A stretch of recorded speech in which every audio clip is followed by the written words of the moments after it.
Hello everybody, welcome back to our 37 Info channel. In today's video, I'll show you how to easily delete offline maps on your XPeng vehicle.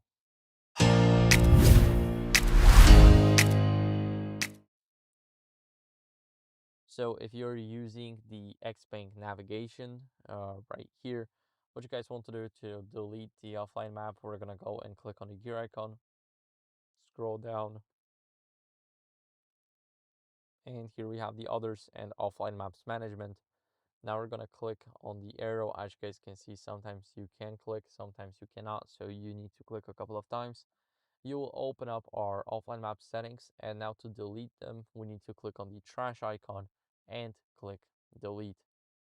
As you guys can see, now Armenia is being deleted. Our map storage dropped from 5 to 4%, and we only got Poland installed right now. So that's how you guys can do it. Thank you for watching. If you enjoyed this video, then leave a like, subscription, and a comment, and I'll see you in the next one. Bye.